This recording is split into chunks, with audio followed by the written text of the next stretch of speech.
Bienvenidos de nuevo a nuestro canal Aprende a Aprender. Y por fin hemos llegado al tema estrella, del que os llevo hablando durante varios vídeos. Hemos llegado al tema de los mapas mentales. ¿Por qué ahora los mapas mentales? Bueno, porque estamos preparados para hablar de ellos. Estamos preparados para hablar de ellos porque se relacionan con muchísimas de las cosas que ya hemos visto. Se relacionan con los principios para tener una supermemoria. ¿Recordáis esos principios que nos presentó el elefante Melvin, que se referían a cómo condimentar la información que teníamos delante para que esa información resultase memorable para nuestro cerebro? Bueno, vamos a ver cómo los mapas mentales cumplen esos principios para tener una supermemoria. También llevamos 4 o 5 vídeos hablando del tema de la escritura manual. Existen herramientas informáticas que os permitirán desarrollar mapas mentales, pero ya sabemos que el uso de nuestra propia escritura convierte cualquier cosa que estemos haciendo en una herramienta mucho más poderosa por esa conexión tan íntima que tiene la escritura con nuestros cerebros. Y, en tercer lugar, se relaciona muchísimo el tema del mapa mental con todo lo que hemos hablado sobre memoria. Hemos hablado de lo que era la memoria de trabajo, de que era una memoria limitada y sin embargo ahora tenemos aquí una herramienta que por presentarnos una gran cantidad de información de manera exquisitamente organizada nos va a permitir ampliar de manera automática esa memoria de trabajo. Además nos va a ayudar a que nuestro hipocampo trabaje de manera más sencilla en esa labor de indexado y volcado de la información desde la memoria de trabajo a la memoria a largo plazo. Por todo ello es por lo que hoy vamos a hablar de los mapas mentales. Casi no hace falta decir nada, ¿verdad? Seguro que ya os estáis dando cuenta del parecido que tienen estos dibujos con la estructura del esquema que hemos visto en la diapositiva anterior. ¿Y qué son estos dibujos? Neuronitas, diferentes tipos de los muchos tipos de neuronas que hay, pero al final vemos que existe un parecido curioso, sorprendente, entre lo que es la microarquitectura cerebral y el esquema del mapa mental que vamos a trabajar hoy. Antes de continuar, quiero que sepáis que toda la información que vamos a ver juntos podéis encontrarla en los libros del canal. Aprende a aprender, aprendizaje basado en neurociencia, y Aprende a aprender, este libro lo escribes tú. En esta diapositiva tenéis detalladas las páginas en las que encontraréis toda la información relacionada con los mapas mentales. Creo que la manera más cómoda y eficaz de tratar este tema es leer juntos una introducción general sobre lo que son los mapas mentales, extraída tanto del libro Aprende a aprender, aprendizaje basado en neurociencia, como del libro Aprende a aprender, este libro lo escribes tú. Y después, en siguientes diapositivas, ya vamos a ir rama por rama del mapa mental que vimos en la primera diapositiva, explicando a qué se refiere cada una de las palabras clave que contiene dicho mapa. Comencemos a leer juntos. En esta página del libro Aprende a aprender, aprendizaje basado en neurociencia, comienzo hablando de ese parecido que tiene nuestra amiga neurona con la estructura de lo que es un mapa mental. Si vamos leyendo juntos, veremos lo siguiente. Efectivamente, tienes razón. El dibujo anterior y el del mapa mental son similares. Un mapa mental recuerda a nuestra amiga neurona, con su cuerpecito, soma, y sus ramificaciones, axón y dendritas, preparadas para recibir información y transmitirla rápidamente. Tal vez por eso, por su estructura similar a la microarquitectura cerebral, sea por lo que los mapas mentales resultan tan naturales a la hora de organizar y memorizar información. Frente a unos apuntes lineales, grises y aburridos, el mapa mental se convierte en una herramienta eficaz e increíble para presentar información y para estudiarla. ¿Quién estudiará más cómodamente? Tú te has fabricado el mapa mental del inicio y tardas en repasarlo solo 10 minutos. Tu amigo Jorge, cada vez que quiera repasar la información, tendrá que leerse el libro de 100 páginas del que ha salido dicha información. ¿Has leído bien? En ese mapa mental hay contenidas 100 páginas de información. Es un libro muy recomendable escrito por Raymond Sansó. No hace falta irse lejos para encontrar gente estupenda que ha ayudado mucho con el tema del aprendizaje. Raymond estudió directamente de la mano de Tony Buzan, el inventor de los mapas mentales. Yo he hecho una adaptación muy sencilla de todo lo que nos cuenta Raymond, pero te aconsejo que grabes su nombre en tu memoria, primero para buscar sus libros más adelante y segundo para conocerle en alguno de sus cursos. ¿Sabes quién más aprendió los mapas mentales de Tony Buzan? Adam Q, del que ya hemos hablado varias veces. Se quedó tan maravillado con la herramienta que la convirtió en su estrella dentro del método de aprendizaje. Lo bueno del mapa mental es que no es un resumen, sino una manera en clave de expresar toda la información. ¿Por qué te digo esto? Porque en los resúmenes nos centramos en ideas principales y se suelen perder ideas secundarias. Eso puede condicionarnos a sacar menos nota en los exámenes si estudiamos mediante resúmenes clásicos, porque se pierden detalles por el camino. En los mapas mentales tenemos ideas principales y a su vez vienen reflejadas todas las ramificaciones secundarias y si hubiera terciarias o incluso más. Somos capaces de condensar la información porque usamos palabras clave, en inglés keywords. ¿Qué es una palabra clave? Es una palabra que proporciona mucha información, tanta que, recordando esa palabra, puede arrastrar con ella el párrafo entero del que proviene. Suele ser un sustantivo, porque sin duda son los que más información aportan. Un verbo se referirá a lo que hace ese sustantivo y un adjetivo presentará alguna cualidad del sustantivo, pero al final, ¿ves lo que pasa? Seguimos girando en torno a ese sustantivo.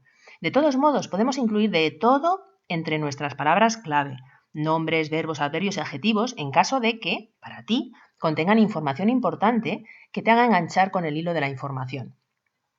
Te doy una cifra extraída de los materiales de Adam Q para que veas el potencial que tienen las palabras clave. En un texto, un 20% serían las palabras clave y el 80% restante es relleno para proporcionar conexión y que las palabras clave queden conectadas dentro de una redacción correcta y fluida.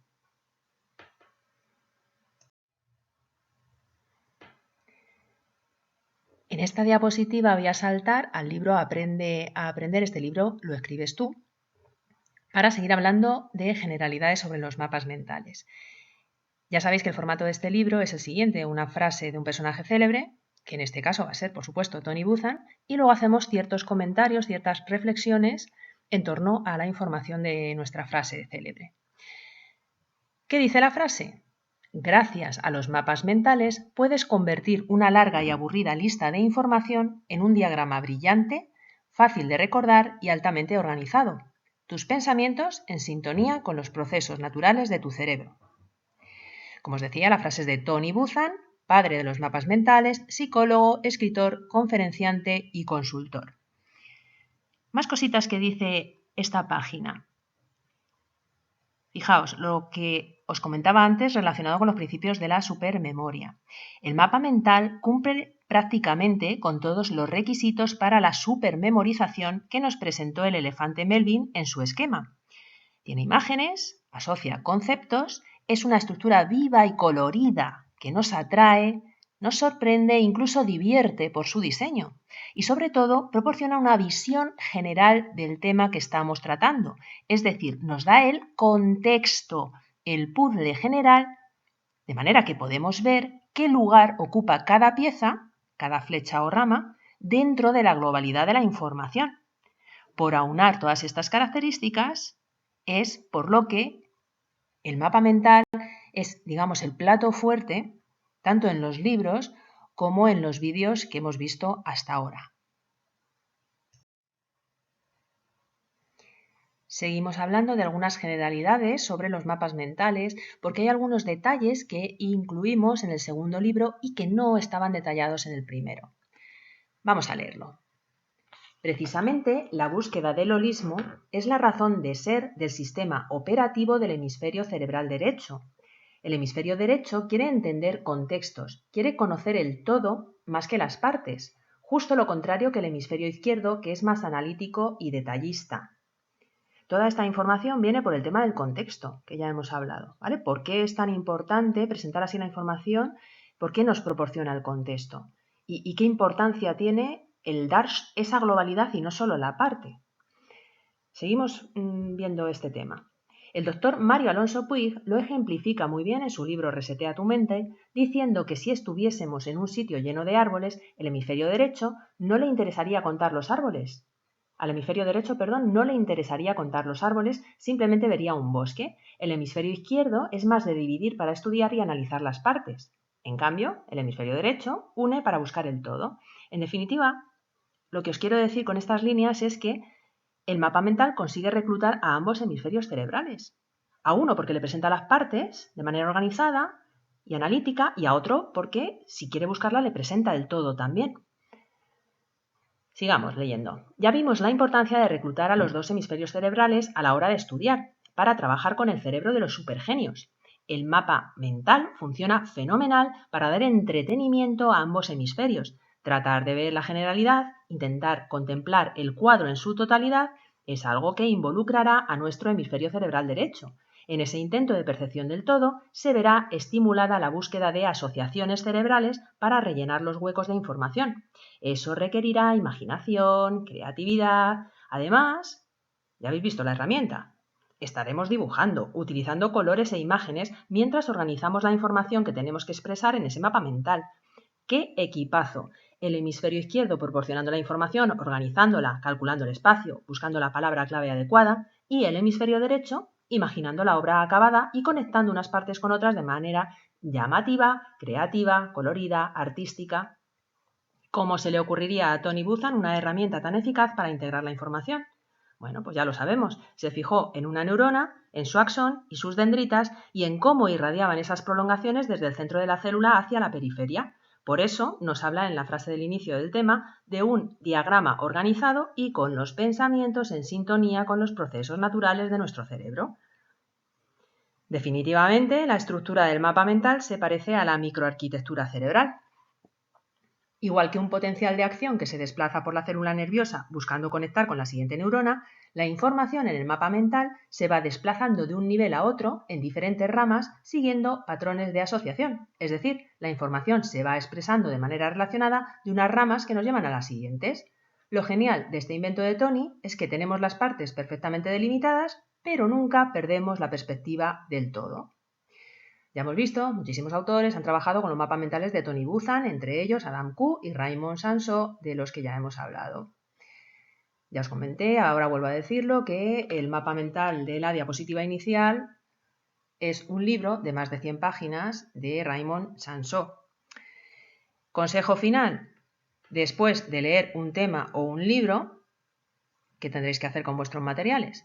Elegiréis el palabra o imagen que ocupará el centro de vuestro mapa mental, los títulos de las ramas principales y agruparéis la información en esas ramas principales y en otras secundarias que se relacionarán y derivarán de las anteriores.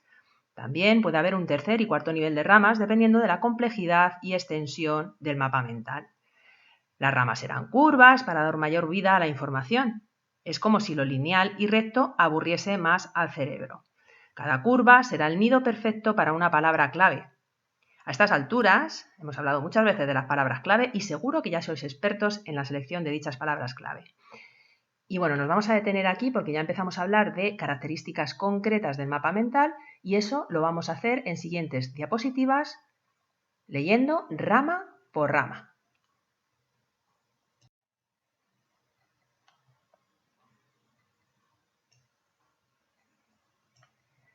¿Cómo vamos a aprovechar la información contenida en esta diapositiva? Lo vamos a hacer del siguiente modo. Yo os voy a leer las palabras clave y después os voy a leer el párrafo del libro Aprende a Aprender, Aprendizaje basado en neurociencia, que da explicación a esas palabras clave. ¿De acuerdo? Bueno, pues no os perdáis y seguidme por las ramas. Empezamos. Palabras diagrama, plano, mapa, guía. ¿Eso qué significa? Estamos en la rama 1, que es la definición del mapa mental. He querido buscar varias palabras como diagrama, plano, mapa, guía, para ayudarte a pescar el concepto, pero el fondo ya lo conoces. Con la información creamos una historia con un hilo conector. Una vez hecho esto, el mapa mental se convertirá en un plano o un diagrama que, seguido paso a paso, nos guiará sin posibilidad de pérdida ni olvidos hacia el final de la historia. Por eso tenéis ahí también el dibujo de un plano arriba a la derecha, esa carita sonriente porque no quiere perderse y sabe que haciendo el mapa mental con ese plano, con ese mapa, con esa guía, no va a perderse y va a llegar con éxito al final de los contenidos. Vamos por la siguiente ramita, seguimos dentro de definición y aquí dice usa palabras clave, imágenes, asociaciones y tenemos aquí dibujito de una llave, de una pantalla que simboliza las imágenes, asociaciones viene simbolizado por una especie de cadena. Bueno, leamos juntos. Como elementos imprescindibles para construirlo, el mapa mental cuenta con las jugosas palabras clave, ya hemos hablado de ellas, que son ricas en información, cuenta también con imágenes que le encantan a nuestro cerebro y con diversas asociaciones y relaciones de conceptos que van creando cadenas de información. Si tiramos del primer eslabón, los restantes acudirán raudos a nuestra memoria. ¿Qué nos sigue contando el mapa mental? Vamos así con la siguiente ramita en definición. Dice idea central, aparece una bombilla iluminada.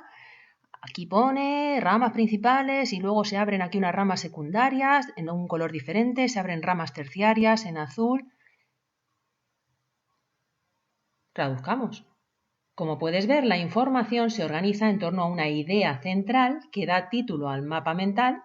También podría ser una imagen, y luego una serie de ramas gorditas, fijaos, la rama gordita, morada, la que da paso a la definición, que son las ramas principales. Esas a su vez se subdividen en ramas más pequeñas, estas que estamos tratando, en color negro, ¿verdad? Son ramas más secundarias y vemos que si hace falta se van dividiendo en ramas de otros colores, terciarias, incluso más niveles, ¿verdad? Las hemos puesto en rojo, luego en azulito claro. Y si hiciera falta podríamos seguir dividiendo, el papel no es problema. Si hace falta incluso se puede prolongar el mapa lateralmente con otro folio, lo podéis pegar con celo, incluso con posits. Cuando uno va estudiando o explicando, va ensamblando las piezas a modo de puzzle. Algo parecido a como hicimos con el tema de las tarjetas diapositivas. Bueno, es un tema, las flashcards, que todavía no hemos visto en los vídeos. Es todavía más divertido y además al incluir el movimiento de colocar y retirar las hojas, me refiero a si además ampliáis el espacio del papel poniendo esas flashcards o esos posits o ese otro folio pegado en el lateral, ese movimiento de colocar y retirar las hojas añade un componente más que alimenta nuestra memoria por otro canal distinto a los clásicos visual y auditivo, ¿no? Estamos metiendo también movimiento y hablamos de esa huella de recuerdo motor que se producía con la escritura. Pues bueno, de algún modo también esto es una huella de recuerdo motor. Tú sabes que en esa información añadías un papelito al lado porque era un tema más amplio, ¿no? Bueno, seguimos. Tenemos aquí otra ramita que dice sentido horario. Empieza aquí. Aunque ya lo has deducido viendo dónde he empezado a leer el mapa mental, recordaremos que el sentido en el que se crea y se lee la información es el de las agujas del reloj. La rama en la que nos hallamos llevaría la dirección de la una. ¿Veis? La definición sería como la hora, la una, ¿vale? De la tarde. Por lo que es la rama que va en primer lugar. El último detalle que nos proporciona esta parte del mapa mental es explicarnos que una vez que nos hemos subido a la rama correspondiente, seguiremos trepando por el árbol hacia la siguiente rama en tamaño, o lo que es lo mismo, iremos del centro a la periferia, que lo tenéis aquí en la última ramita. Tenemos un reloj que simboliza la una para que veáis el sentido en el que se leen las ramas y luego tenemos ese circulito con el centro y ramas que salen a la periferia para que entendamos el sentido en el que se lee el mapa mental. Insisto aquí en otros detallitos relativos a que las llamas llevan diferentes colores. Si veis en mi creación, en mi mapa, todas las ramas principales van en moradito, las secundarias en negro, las terciarias en azul y luego hay dibujos, siempre información adicional que puede ir en otros colores. Hemos visto arriba el mapa, la carita sonriente porque sabe que no puede perderse, la cadena, el reloj.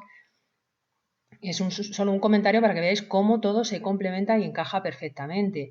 Y otro detalle del que ya hablamos en la diapositiva anterior es el tema de que las ramas se van haciendo curvas, cóncavas o convexas, me da igual, pero curvas. Es curioso el detalle, pero parece que al cerebro le gusta más seguir líneas curvas que líneas rectas. Y habéis visto que en cada curva lo que hemos hecho es apoyar una palabra, nuestra palabra clave. ¿Qué ocurre? Que además, si sois conscientes de que solo una palabra clave es la que puede estar tumbadita ahí a la Bartola en cada curva, nos vamos a esforzar en elegir esa palabra. Vamos a decir, venga, ¿cuál es la más significativa para que ocupe este espacio? Y bueno, con esta información tendríamos cubierta la rama 1 relativa a la definición.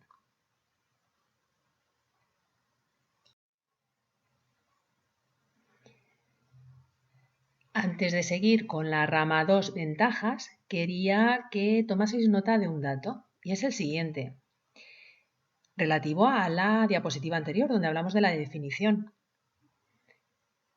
Espero que os haya gustado la explicación, pero son más de 500 palabras, y sin embargo, en el mapa mental solo hay 20 palabras escritas. Creo que empezarás a entender por qué organizar la información de esta manera a largo plazo, cuando tengas que repasar, en los días que nos toca, previos a un examen, ¿verdad? Esas repeticiones que ya hemos visto, el primer día, el tercero, el séptimo, tenéis que repasarlo en el vídeo de cómo pasar la información de la memoria a corto plazo a memoria a largo plazo. Como os decía, a la hora de repasar en esos días no es lo mismo repasar 20 palabras que tenéis en un mapa mental que las 500 o 1000 palabras de un texto que no habéis procesado y trabajado. Es por eso que hacer mapas mentales al final ahorra muchísimo tiempo. Incluso os quiero decir que si nos vamos al libro de Raymond Sansó, esta parte ocupa alrededor de 15 folios de dicho libro. Creo que 20 palabras frente a 15-20 hojas merecen la pena. Yo me subo al carro del mapa mental. ¿Y tú? Ahora sí, vamos con la segunda rama titulada Ventajas. Primera ramita con el dibujo de las ramas en negro, dice mayor concentración y luego en azulito su subdivisión habla de ambos hemisferios. ¿Qué significa esto? Empecemos pues con la lectura. Como os decía, se puede leer que si estudiamos creando un mapa conseguimos una mayor concentración. Ya hace bastantes páginas, bueno, y en general hace bastantes vídeos, hemos hablado de que izquierdín y derechín, me refiero así a los hemisferios cerebrales, tienen funciones complementarias y son necesarios en ambos casos para la sesión de estudio, ¿no? Izquierdín es un tipo analítico, lógico y calculador, y derechín es alguien más travieso y soñador a quien le encanta vivir en su mundo de luz y color. El mapa mental consigue atraer la atención de ambos, dando la información a izquierdín para que pueda trabajar y analizarla, pero proporcionando a derechín la oportunidad de involucrarse en el proceso, dibujando, usando colores y creando algo bonito. Como derechín tiene cosas que hacer, no se pondrá a monear, ni a distraer, ni a soñar despierto. Que bueno, estaremos trabajando con el cerebro de los supergenios, hemisferios derecho e izquierdo, colaborando juntos en lugar de solo una mitad. Bueno, pues ya hemos visto la primera rama. Segunda ramita que dice mayor foco y tenemos aquí una linterna que está enfocando a las palabras idea central. ¿Qué queremos decir con mayor foco? Por si no se descifra el dibujo, bueno, ya lo he dicho, es una linterna que enfoca las palabras idea central. Me explico con una anécdota. Seguro que te ha sucedido alguna vez estar estudiando un tema del que llevas 3 o 4 hojas. Ahora mismo estás en un apartado nuevo y sabes que era el tercer punto de una clasificación de algún concepto, pero no recuerdas de qué concepto. Por ejemplo, el apartado se titula Inseguridad y delincuencia, pero ya no recuerdas que era uno de los 5 motivos que se enumeraban como dificultades al comercio en una determinada zona. Te has perdido en tus apuntes lineales, feos y grises. Con el mapa mental nunca te habría pasado, porque siempre estarías enfocando la idea central y las ideas secundarias, y como se siguen unas a otras relacionándose entre ellas, no te habrías perdido. Si tienes la relación entre ellas, tienes siempre el pegamento que une la historia, y a partir de ahí, con un tirón mental, la información hace pop y ya no hay stop. Tercera ramita, habla aquí de mayor creatividad, imágenes y colores, ayuda a la asociación, aquí el símbolo del porcentaje y estas dos ramitas azules, imágenes y colores, ayuda a la asociación, señalan aquí al hemisferio derecho. ¿Qué queremos decir con esto? En la tercera rama secundaria se menciona la mayor creatividad que desarrollamos trabajando de este modo. Las imágenes y los colores estimulan la visualización de conceptos convirtiendo lo abstracto en algo material y tangible. Además, como estamos trabajando con nuestros dos hemisferios, tendremos activas muchas más partes del cerebro para que busque asociaciones de información que le ayuden a comparar con lo que ya tiene grabado, a entender la información y finalmente a recordarla.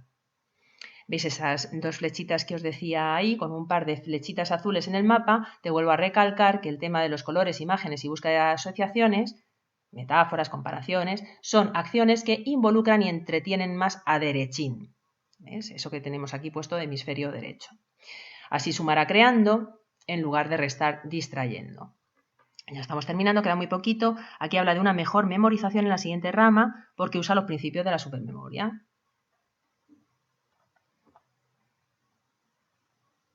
Perdón, se me ha olvidado aquí el simbolito del porcentaje, justo en la rama de mayor creatividad. ¿Y a qué se refiere? Ya lo hemos dicho.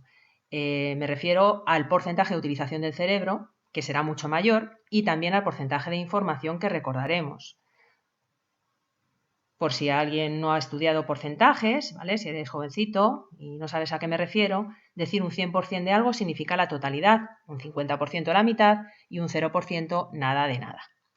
Bueno, pues lo vuelvo a revisar para no dejar ninguna duda. En la rama que habla de mayor creatividad, subdividimos en imágenes y colores, nos ayuda a la asociación y aparte utilizamos un mayor porcentaje del cerebro y recordamos un mayor porcentaje de la información. Ahora sí, pasamos a la penúltima ramita que se refiere a una mejor memorización porque, ya lo hemos dicho, utiliza el mapa mental prácticamente todos los principios de la supermemoria. Aquí, si veis, lo que tengo dibujado es un elefantito para hacerle un pequeño homenaje a Melvin y aquí perfectamente podríais hacer lo que ya hablamos, traer vuestro esquema de los principios de la supermemoria con el elefante Melvin y adjuntarlo aquí pegadito de manera que lo podáis plegar y desplegar y para que sepáis que esa información está relacionada. Dibujar aquí ese esquema entero habría colapsado de información el nuevo mapa mental. Pero como os digo, podéis probar lo que os comenté antes de fabricar ese mapa mental puzzle. Y vamos ya con la última rama, que habla de la visión global que nos proporciona el mapa mental, el contexto, y que nos señala aquí que el cerebro es muy cotilla. Simplemente es eso, que si puede, nos va a solicitar el contexto para saber qué lugar ocupa la pieza del puzzle. ¿Cómo lo tenemos redactado en el libro? En la última rama de esta parte te he señalado la importancia del contexto, explicando que el cerebro es un poco cotilla y le gusta tener toda la información, no solo una parte. Pero hasta podría haberme ahorrado esa rama porque ya la tenemos incluida en nuestros principios de la supermemoria, efectivamente. En la rama anterior hablé de los principios de la supermemoria y uno de ellos era el contexto, ¿vale? Con lo cual estaba implícito, pero bueno, por su importancia lo he vuelto a sacar aparte. Y ya está terminada la explicación de la segunda rama del mapa mental.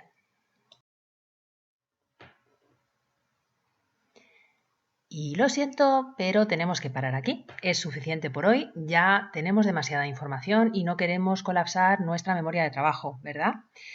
Brainy nos ha dicho que es mejor parar, pero también, si le veis las manitas, os está pidiendo que deis un like a este vídeo porque nos ayuda muchísimo a que el algoritmo de Internet recomiende los vídeos y los posicione mejor. Por supuesto, también compartir el vídeo con las personas a las que creáis que puede ayudar y si no estáis suscritos ya, proceded a suscribiros a este canal. Muchísimas gracias como siempre por vuestra atención y vuestro valioso tiempo. Nos vemos en el siguiente vídeo.